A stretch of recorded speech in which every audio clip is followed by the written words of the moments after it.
El que tiene mis mandamientos y los guarda es el que me ama, y el que me ama será amado por mi Padre, y yo lo amaré y me manifestaré a él. La bendita palabra del Señor estará en Mateo capítulo 9, versículos del 9 al 13. Pasando Jesús de ahí, vio a un hombre llamado Mateo, que estaba sentado al banco de los tributos públicos, y le dijo: «Sígueme». Y se levantó y le siguió. Y aconteció que estando él sentado a la mesa en la casa, he aquí que muchos publicanos y pecadores que habían venido se sentaron juntamente a la mesa con Jesús y sus discípulos. Cuando vieron esto, los fariseos dijeron a los discípulos: «¿Por qué come vuestro maestro con los publicanos y pecadores?». Al oír esto, Jesús les dijo: «Los sanos no tienen necesidad de médicos, sino los enfermos. Id pues y aprended lo que significa misericordia quiero y no sacrificio, porque no he venido a llamar a justos sino a pecadores al arrepentimiento». Este pasaje de los evangelios lo registran 3 evangelistas: Mateo, Marcos y Lucas. En este caso lo escribió Mateo, la misma persona a quien Jesús llamó. Empezamos en el versículo 9. Pasando Jesús de ahí, vio a un hombre llamado Mateo, que estaba sentado al banco de los tributos públicos, y le dijo: «Sígueme», y se levantó y le siguió.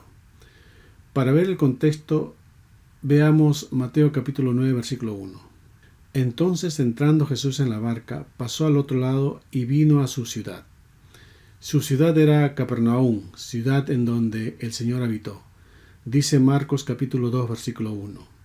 Entró Jesús otra vez en Capernaum después de algunos días y se oyó que estaba en casa. Veamos también Mateo capítulo 4, versículo 13. Y dejando a Nazaret, vino y habitó en Capernaum, ciudad marítima, en la región de Zabulón y de Neftalí, que como sabemos fue una tierra que vio gran luz. Dice Mateo capítulo 4, versículos del 14 al 16. Para que se cumpliese lo dicho por el profeta Isaías, cuando dijo: «Tierra de Zabulón y tierra de Neftalí, camino del mar, al otro lado del Jordán, Galilea de los gentiles. El pueblo asentado en tinieblas vio gran luz, y a los asentados en región de sombra de muerte, luz les resplandeció». Se podría decir que Capernaum era como su base de operaciones. Continuando con nuestro pasaje, dice: «Vio a un hombre llamado Mateo». El nombre Mateo significa don de Dios, que probablemente se lo haya dado el Señor al llamarlo a su ministerio, porque era conocido también como Leví. Lucas y Marcos lo mencionan así. Dice Lucas capítulo 5, versículo 27. Después de estas cosas salió y vio a un publicano llamado Leví. Dice después: estaba sentado al banco de los tributos públicos. Es decir, Mateo era un publicano. ¿Y quién o qué era un publicano? Para comprenderlo, empezamos diciendo que Galilea, antes mencionado, era uno de los grandes centros de comunicaciones del mundo antiguo, y Capernaum era uno de sus pueblos fronterizos y también un centro aduanero.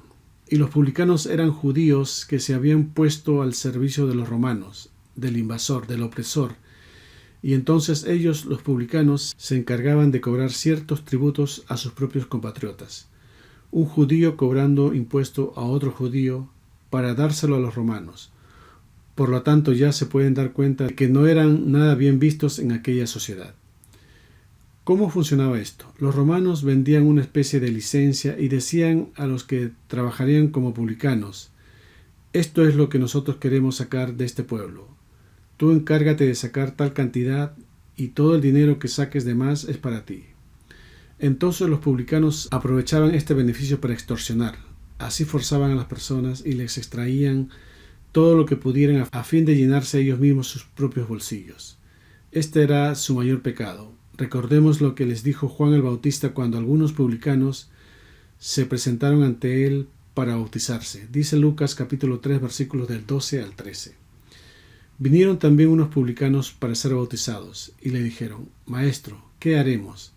Él les dijo: «No exijáis más de lo que os está ordenado». Es decir, les estaba diciendo: no forcéis a la gente para robarles, para sacarles más de lo que les está permitido. Así que los publicanos eran gente muy mal vista porque se habían vendido al poder opresor del Imperio Romano. Desde la perspectiva de cualquier judío eran considerados como traidores, y desde una perspectiva religiosa eran apóstatas, porque habían renunciado a las promesas de Dios, esas promesas que anticipaban la venida de un Mesías que traería el reino de Dios a Israel. Ellos habían abandonado esa esperanza y se habían vendido a la fuerza opresora, porque querían algo en la mano ya y no esperar promesas que creían ellos no se cumplirían. Los rabinos judíos los habían excluido de sus sinagogas y de la vida religiosa de Israel, así que les quedaba juntarse con gente como ellos mismos, con otros notorios pecadores, y también asociados con las rameras, a quienes Jesús los menciona juntos cuando se dirigía a los sacerdotes en la parábola de los dos hijos. Dice Mateo capítulo 21, versículos del 28 al 32. «Pero ¿qué os parece? Un hombre tenía 2 hijos, y acercándose al primero le dijo: Hijo, ve hoy a trabajar en mi viña. Respondiendo él le dijo: No quiero, pero después arrepentido fue. Y acercándose al otro le dijo de la misma manera, y respondiendo él dijo: Sí, Señor, voy. Y no fue. ¿Cuál de los 2 hizo la voluntad de su padre? Dijeron ellos: El primero.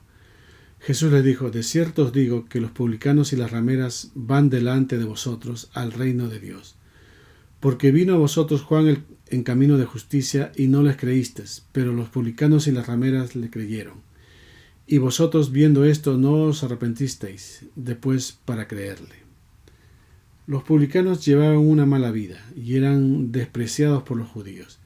Así entonces Mateo era un publicano, un cobrador de tributos públicos. Y tenía un buen puesto. Por ahí pasaban multitud de personas, de comerciantes, un sitio rentable. Y desde su ventajoso puesto junto al mar de Galilea, probablemente había tenido la oportunidad en muchas ocasiones de observar a nuestro Señor Jesucristo, mientras predicaba la palabra, mientras sanaba enfermos, a gente abandonada que habían perdido toda esperanza. Y seguramente Mateo veía a las personas que se acercaban a Jesús, cómo el Señor les recibía de una forma generosa, con amor, con misericordia. Los trataba bien y sin excepción les daba alivio inmediato. Y esto poco a poco debió ablandar el corazón de Mateo. Y aunque tenía mucho dinero, no tenía a Dios en el corazón. Necesitaba imperiosamente llenarlo. Y la persona del Señor Jesucristo le inspiraba algo que no le cautivaban los religiosos de ese tiempo. Y posiblemente en algún momento pudo haber tenido contacto antes con el Señor. Porque Mateo no se sentía excluido por el Señor, sino todo lo contrario. Y seguro que en más de una ocasión lo habría escuchado en uno de sus sermones, quizás desde algún lugar donde no le vieran mucho, y le inspiraba en todo lo que el Señor decía, y esto fue ganando poco a poco su corazón. Así que vemos que inmediatamente que el Señor le llamó, Mateo salió detrás del Señor. Versículo 10 de nuestro texto base. Y aconteció que estando él sentado a la mesa en la casa, he aquí que muchos publicanos y pecadores que habían venido se sentaron juntamente a la mesa con Jesús y sus discípulos. Vemos entonces que el Señor llama a Mateo y se ve un grandioso milagro, no de sanidad exterior, de sanidad física, sino del interior, de liberación de cargas del pecado muy pesadas y existenciales que pudieran darle sentido a su vida. Y ese cambio fue tan notorio que hasta ahora vemos la muestra en uno de los evangelios, porque la verdadera conversión produce un cambio radical y claramente visible a todas las personas. Y esto nos confirma el versículo que estamos tratando, porque Mateo organizó un banquete en su casa. Con la humildad que caracteriza a todo creyente genuino, no lo registró en el evangelio que él redactó, mas sí es registrado por Lucas en el capítulo 5 del versículo 29 al 30. Y Leví le hizo un gran banquete en su casa, y había mucha compañía de publicanos y de otros que estaban a la mesa con ellos. Y los escribas y los fariseos murmuraban contra los discípulos diciendo: ¿Por qué coméis y bebéis con publicanos y pecadores? Ahora, aquí en el versículo que leímos recién dice que había mucha compañía de publicanos y de otros.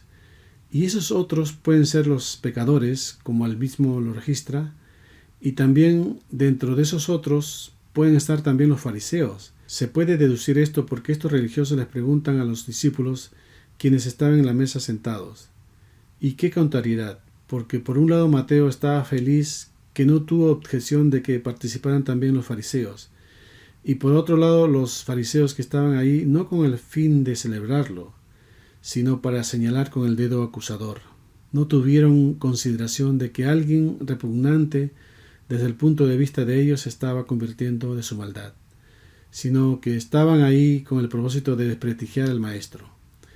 Recapitulando, Mateo invitó a sus conocidos, los publicanos y los pecadores, a Jesús y sus discípulos, es decir, puerta abierta a todos, inclusive los fariseos. ¿Por qué? Porque Mateo quería presentar a sus amigos a aquel que lo había liberado de la esclavitud a la que él estaba sujeto.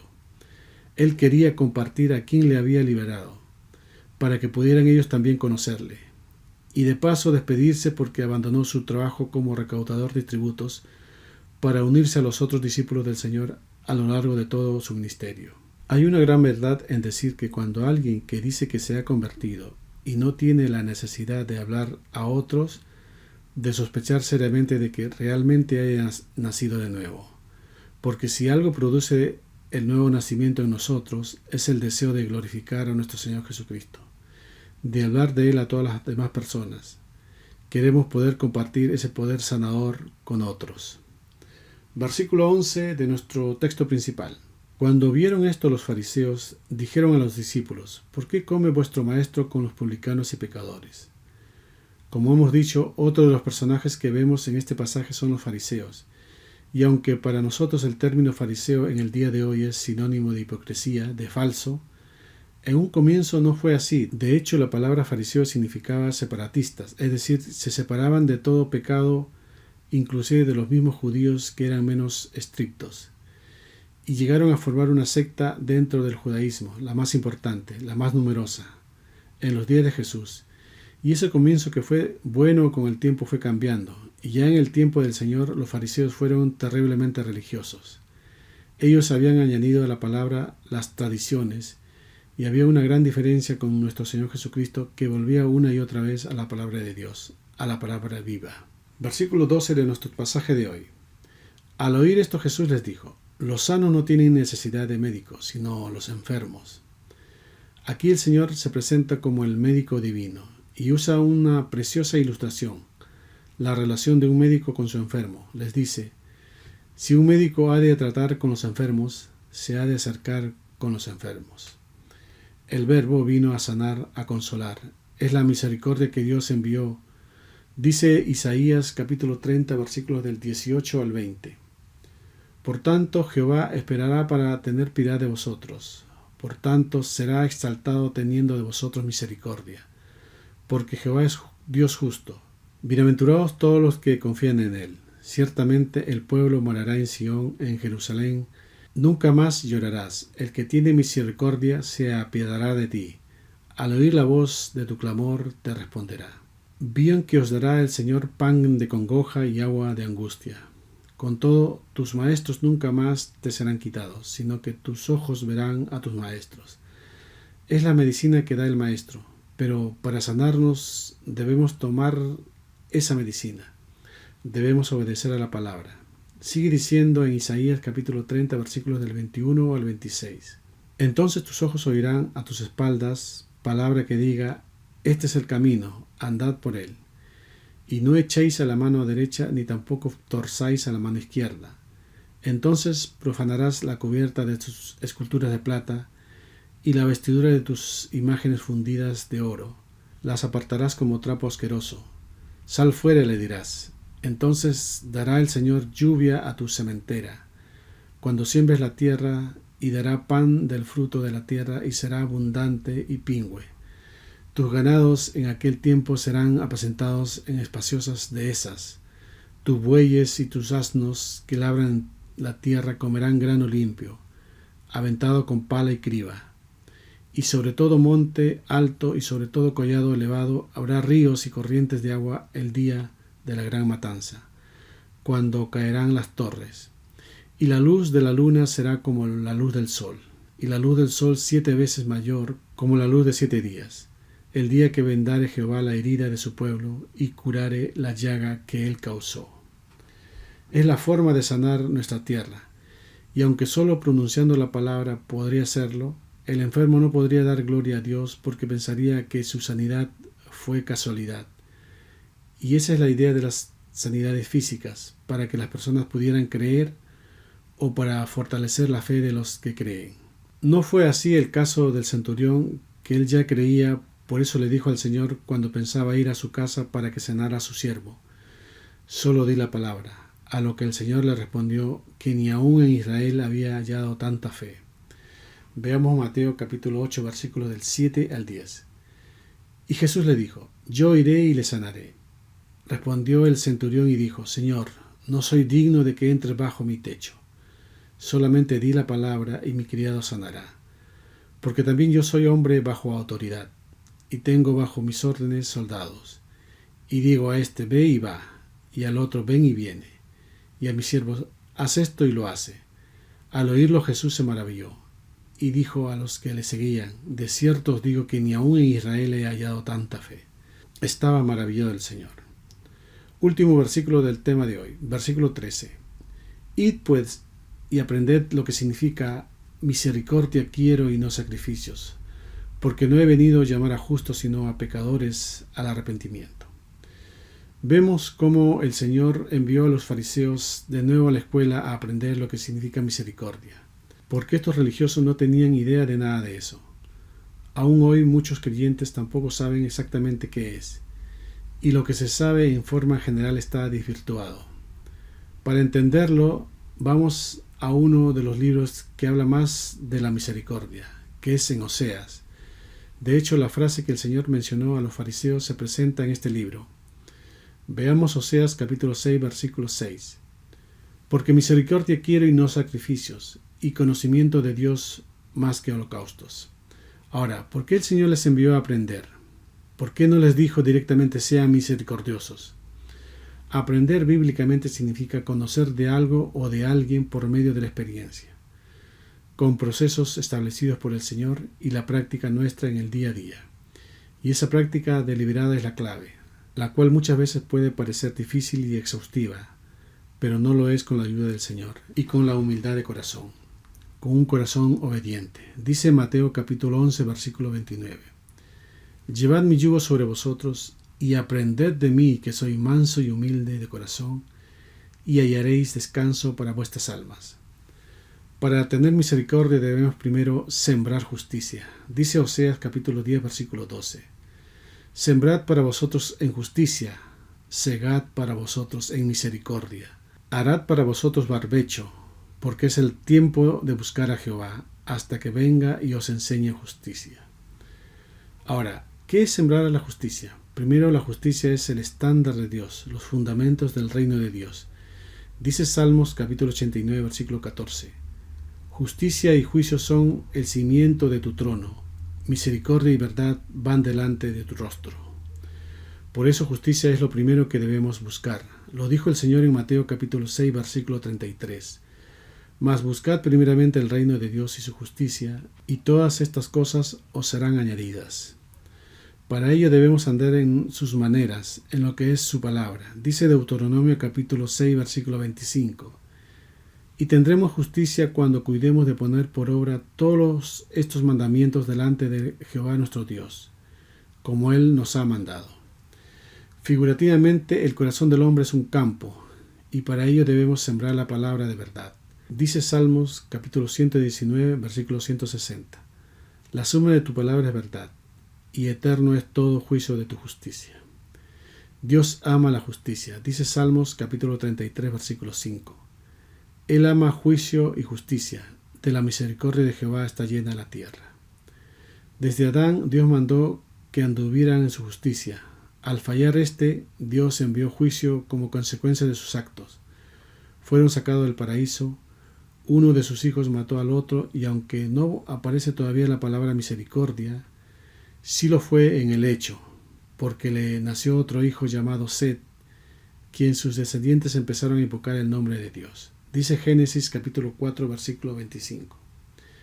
Y conoció de nuevo Adán a su mujer, la cual dio a luz un hijo y llamó su nombre Set, porque Dios, dijo ella, me ha sustituido otro hijo en lugar de Abel, a quien mató Caín. Y a Set también le nació un hijo y llamó su nombre Enós. Entonces los hombres comenzaron a invocar el nombre de Jehová. Donde aparece la primera vez la palabra misericordia es cuando se la tuvo a Lot y su familia, sacándolo de la destrucción de Sodoma y Gomorra. Dice Génesis capítulo 19, versículo 16. Y deteniéndose él, los varones asieron de su mano y de la mano de su mujer y de la mano de sus 2 hijas, según la misericordia de Jehová para con él, y lo sacaron y lo pusieron fuera de la ciudad.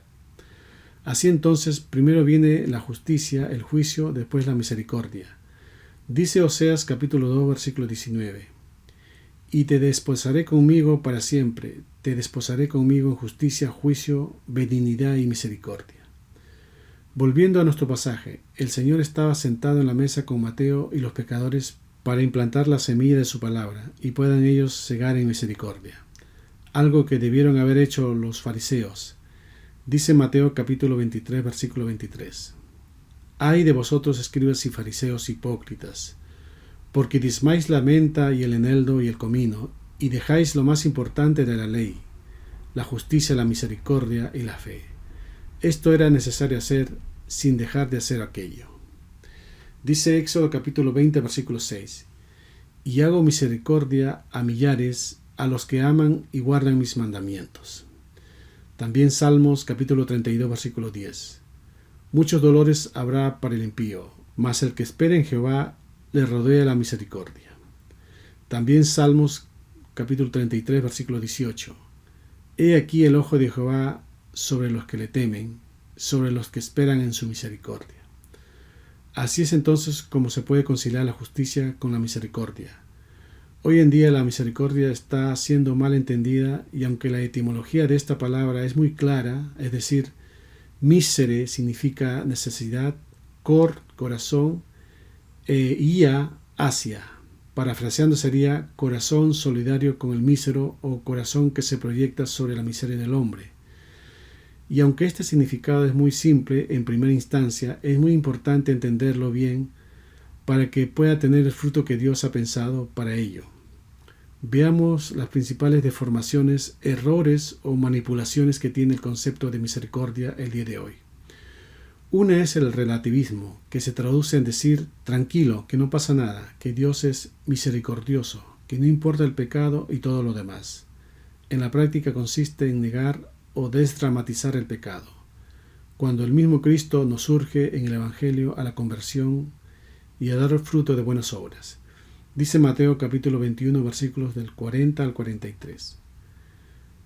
Cuando venga pues el Señor de la viña, ¿qué hará a aquellos labradores? Le dijeron, a los malos destruirá sin misericordia, y arrendará su viña a otros labradores que le paguen el fruto a su tiempo. Jesús les dijo, ¿nunca leíste en las Escrituras, la piedra que desecharon los edificadores ha venido a ser cabeza del ángulo? El Señor ha hecho esto, y cosa maravillosa a nuestros ojos. Por tanto os digo que el reino de Dios será quitado de vosotros, y será dado a gente que produzca los frutos de él. El segundo error es el concepto de misericordia reducido al puro emotivismo. El decir, pobre, qué lástima me da, me siento impactado. La misericordia con una empatía superficial. El sentir misericordia se toma como sentir pena, conmovido pero solo hasta por ahí. Y el tercer error es la misericordia contaminada por la desesperanza, es decir, se cree en ello, pero en teoría no se sienten partícipe de ello. Creen que lo de ello es imperdonable. Sin embargo, bíblicamente, misericordia es el amor volcada en el mísero. Dice Romanos capítulo 5, versículo 5, y la esperanza no avergüenza, porque el amor de Dios ha sido derramado en nuestros corazones por el Espíritu Santo que nos fue dado. El Verbo, Cristo en nosotros, Dios no solo nos libra del pecado, sino nos sustenta hasta llegar a tener la imagen de su Hijo, el primogénito. Es decir, Dios no solo borra nuestros pecados, sino nos regenera, nos engendra, nos hace nacer de nuevo. Misericordia no solo es compasión con el mísero, sino la gracia que lo rescata de su miseria, y a eso precisamente vino el Señor, no solo de aliviarnos el sufrimiento, sino de sanarnos del problema de fondo, de convertirnos a una nueva vida. Para ello el Señor tenía que sembrar justicia, sembrar la palabra dentro del corazón del hombre. Y aquí también se ve como hoy una falsa contraposición de justicia con misericordia. Y para ello también debemos denunciar el concepto malentendido de justicia, que conlleva a que esa palabra sea antipática en el mundo de hoy. La justicia del mundo hecha por el hombre es una justicia subjetiva. Por lo mismo se desconfía de esa palabra justicia porque nos sugiere los subjetivismos humanos. También esta palabra está deformada porque muchas personas, cuando reivindican justicia, hasta por el tono de voz que utilizan están queriendo decir venganza, venganza.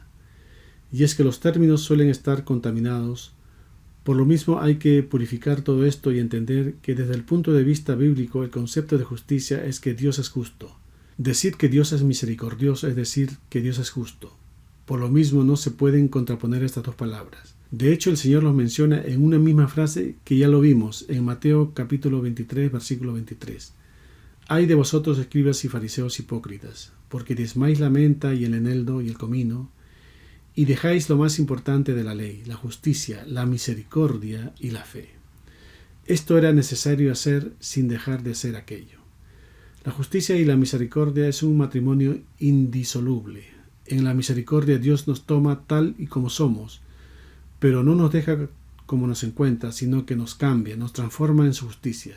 En esa tarea estaba nuestro Señor Jesucristo hablándoles la palabra, sembrando justicia para conocerle, algo que nunca aprendieron los fariseos.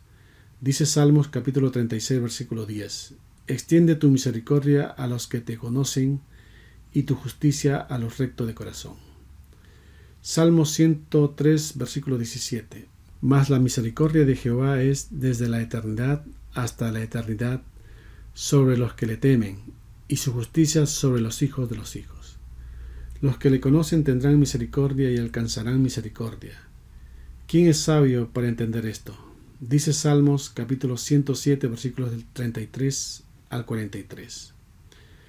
Él convierte los ríos en desierto, y los manantiales de las aguas en sequedales, la tierra fructífera en estéril, por la maldad de los que la habitan.